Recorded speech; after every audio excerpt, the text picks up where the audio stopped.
किसी भी देश का निर्यात उसकी आर्थिक मजबूती का सबसे बड़ा आधार होता है। भारत से हैंडीक्राफ्ट के निर्यात में, खासकर वुडन हैंडीक्राफ्ट निर्यात में सहारनपुर का महत्वपूर्ण रोल रहा है।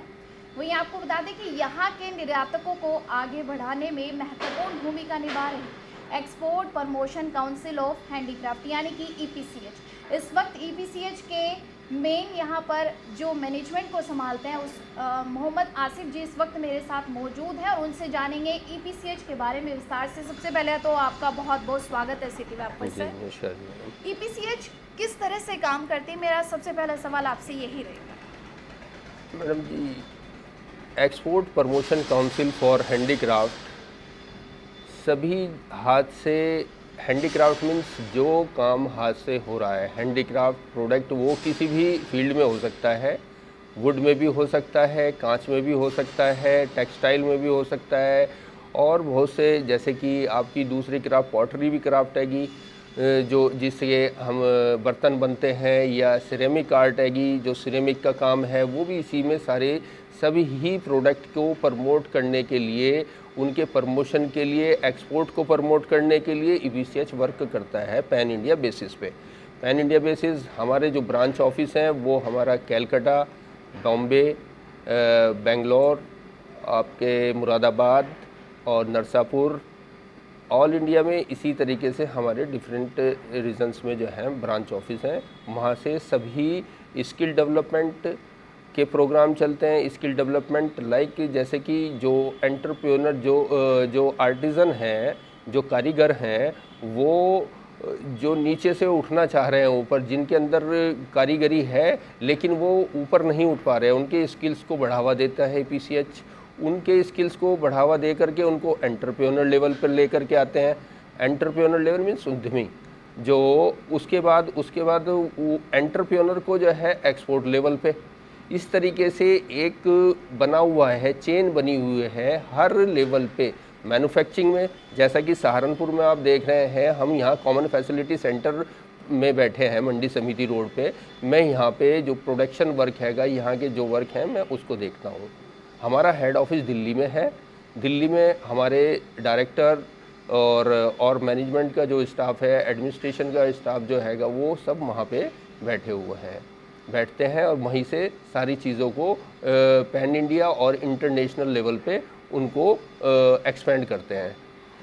और इसमें अब यहाँ पे जैसे कि हम सहारनपुर में देखें तो हमारे यहाँ पे वुड का काम है, और वुड को काम को प्रमोट करने के लिए यहाँ पे डिफरेंट टाइप ऑफ मशीनरी और वो लगी हुई है, और सीजनिंग प्लांट हमारे पास लगा हुआ है। केमिकल ट्रीटमेंट, सीजनिंग मीन्स जो लकड़ी को सुखाने का प्रोसेस है, केमिकल ट्रीटमेंट जिससे कि उस लकड़ी के अंदर जो है कीड़ा ना लगे, लाइफ टाइम वो सेव हो जाए, प्रिजर्व हो जाए, उसके लिए यहाँ पे केमिकल ट्रीटमेंट प्लांट और सीजनिंग प्लांट दोनों ही लगे हुए हैं।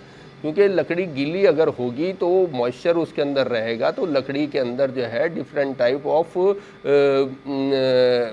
कमियाँ आ जाएंगी, तरह तरह की कमी आएंगी, उसमें फटने की कमी भी आएगी, बैंड होने की भी कमी आएगी।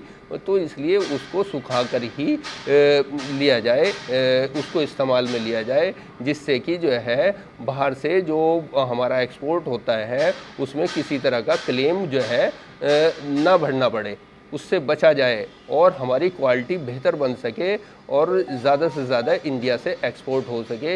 इस उद्देश्य से यहाँ पे सीएफसी जो है लगाया गया है, जिससे कि लोगों को फ़ायदा हो और उनके मास प्रोडक्शन को जो है यहाँ से अपने कामों को पूरा कराया जा सके।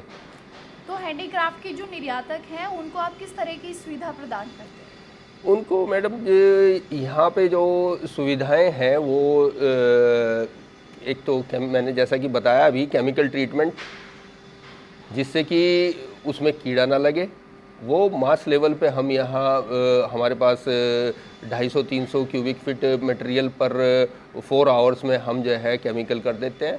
तो वो केमिकल हो गया। हमारे पे सीज़न है, सीज़न का हमारे पास 2000 क्यूबिक फीट का कैपेसिटी है, जो कि 10 to 12 डेज़ में हम कर पाते हैं। ये चीज़ दे रहे हैं। दूसरा different type of machine operation है, जिसमें कि हम जॉइंटिंग, टेननिंग, मोर्टाइजिंग, इस तरह की, जैसे कि उनको लकड़ी को जोड़ना, छोटे छोटे पीसों को जोड़ना, जॉइंटिंग काम दे रहे हैं।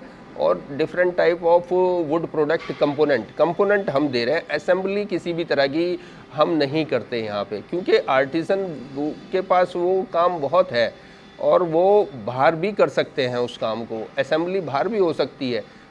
यहाँ पे जैसे कि आरा मशीन है, आरा मशीन नहीं लगाई गई क्योंकि आरा मशीन यहाँ पे बहुत है बाहर में, तो उसकी ज़रूरत नहीं है। यहाँ पे वो मशीनें लगाई गई हैं जो बाहर नहीं लगी हैं, जिससे कि मास प्रोडक्शन यहाँ पे और साफ़ सुथरा काम, क्वालिटी प्रोडक्ट यहाँ पे बन सके। इसलिए वो सुविधाएं हम सब एक्सपोर्टर्स को, मैन्युफैक्चरर को, आर्टिजन्स को, इन सबको वो सुविधाएं मुहैया करा रहे हैं यहाँ पर। तो अगर बात देखी जाए तो सहारनपुर में कुल कितने एक्सपोर्टर्स हैं? क्या सभी काउंसिलिंग के मेंबर हैं?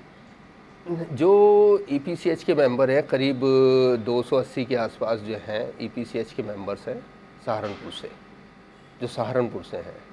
मुरादाबाद से और ज़्यादा हैं, और आपके बॉम्बे से भी, कलकत्ता से भी, इस तरीके से सभी से मिलकर के EPCH बना हुआ है।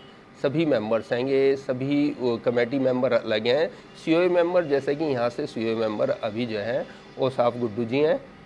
ओसाफ गुड्डू जी शाइनिंग हैंडीक्राफ्ट से, जो वो COA कमेटी मेंबर हैं, कोऑप्टेड मेंबर हैंगे वो EPCH के लिए। हैंडीक्राफ्ट के जो निर्यातक हैं, अगर देखा जाए तो अभी हाल ही में देखा जा रहा है कि वुडन जो क्लस्टर बनने वाला है, अगर वो बन जाता है तो उसके पहले चरण में, फर्स्ट फेज में कितनी इकाइयाँ शुरू होंगी?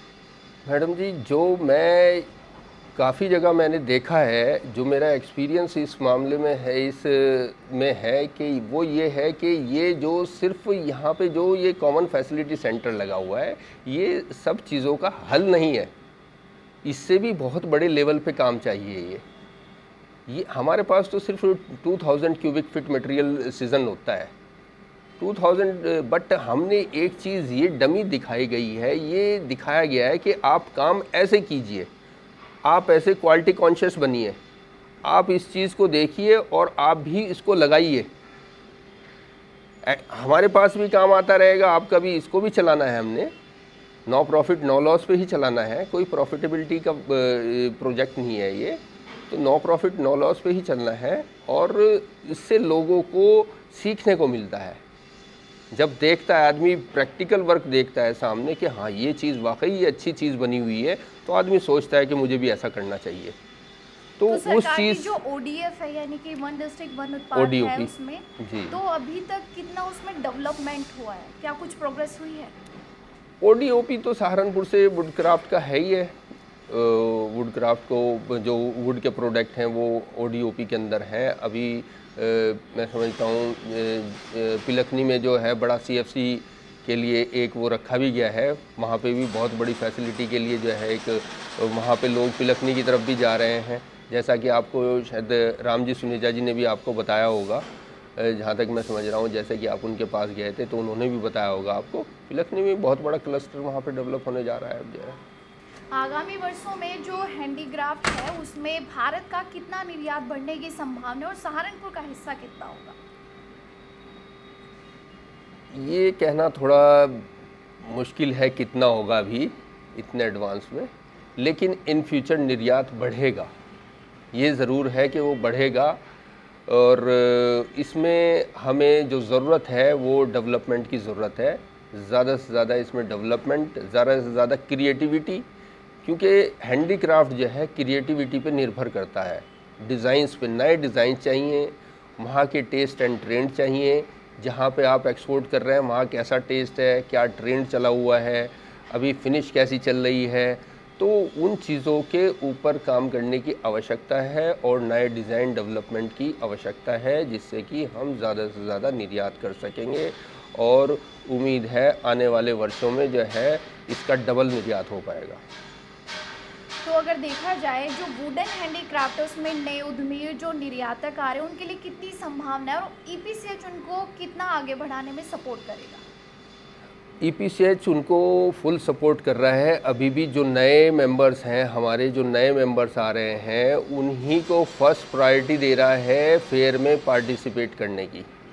जो हमारा fair expo mart greater Noida में लगता है, वहाँ पे न्यू मेंबर को फर्स्ट प्रायोरिटी दी जा रही है अभी, ताकि जिससे कि नए मेंबर, इसके नए लोग आएँ और नए ज़्यादा से ज़्यादा ये हमारा एक्सपोर्ट हो सके। पुराने लोग तो कर ही रहे हैं, वो भी लगाते हैं, लेकिन नए लोग भी आएँ और बायर से टच में आएँ, वो भी उन लोगों से जुड़ें और ज़्यादा से ज़्यादा एक्सपोर्ट इंडिया से हो सके। पुराने और नए जो निर्यातक उद्यमी हैं उनको क्या संदेश देना चाहेंगे? देखिए, हमेशा कोई सीख के तो नहीं आता है, लेकिन एक प्रथा चली हुई है शुरू से कि पुराने को देख करके नया ही सीखता है। तो ये ट्रेंड जारी रहना चाहिए। और एक सहारनपुर के अंदर मैं समझता हूँ क्राफ्ट इंस्टीट्यूट भी होना चाहिए, क्योंकि इतनी बड़ी इंडस्ट्री है यहाँ पे, तो क्राफ्ट इंस्टीट्यूट की आवश्यकता है यहाँ पे। उससे किस तरह का फ़ायदा होगा अगर होता है? उससे लोगों को जो नई जनरेशन आएगी, नए डिज़ाइन उसके अंदर क्राफ्ट इंस्टीट्यूट में जो होगा, डिज़ाइन कैसे बनेंगे। अभी कुछ लोगों को ऐसा है कि जो नए लोग आते हैं उनको ड्राइंग नहीं आती पढ़नी, बाहर से बायर ने उनको इंजीनियरिंग ड्राइंग भेज दी है, लेकिन उनको पता नहीं लगेगा कि ये सिंबल कैसा है, ये कितनी है, क्योंकि मेरे पास लोग आते हैं पूछने के लिए। मैं इसलिए उस एक्सपीरियंस को आपके साथ शेयर कर रहा हूँ कि लोगों को पता नहीं लगता कि ये ड्राइंग क्या है।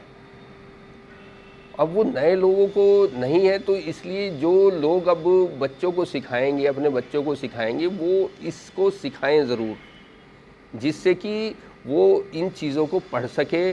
और उस अगर हमें ड्राइंग की प्रॉपर जानकारी होगी तो हम मटेरियल कॉस्ट और उसकी हम कॉस्टिंग प्रॉपर कर सकते हैं हर तरीके से। तो उसमें जो है क्राफ्ट इंस्टीट्यूट और नई कला भी उसके अंदर जनरेट होगी ज़रूर। जब हम उसको करेंगे तो वो कला भी जनरेट होगी। तो लगता है कि जो न्यू जनरेशन है वो इस ओर बढ़ रही है, सीखने की ओर? कम है, रुझान कम देखा जाता है। अगर फैमिली में है तो फैमिली का बंदा वो उस काम को नहीं करेगा, दूसरा ही कुछ काम करेगा।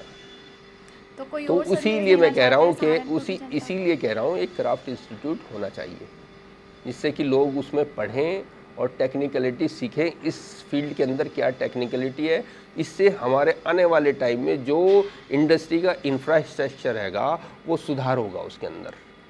हाँ, कैसे काम करना है, कैसे लकड़ी को सेव करना है, कहाँ रखना है, कैसे करना है, उन सब चीज़ों की जानकारी होना निहायत ज़रूरी है। अदरवाइज़ नए बंदा कोई काम करेगा, हो सकता है उसको लॉस हो जाए। यानी कि सीखना और जो आगे जिज्ञासा है वो बहुत ज़रूरी है। बिल्कुल बिल्कुल। तो ये थी हमारी खास बातचीत। अगर आपको ये इंटरव्यू पसंद आया तो प्लीज़ ज़्यादा से ज़्यादा लाइक एंड शेयर कीजिएगा। अभी के लिए इतना ही। एक बार फिर हाजिर होंगे नए इंटरव्यू के साथ। तब तक के लिए वीडियो को लाइक करें, शेयर करें और कमेंट करके ज़रूर बताइएगा आज का वीडियो आपको कैसा लगा।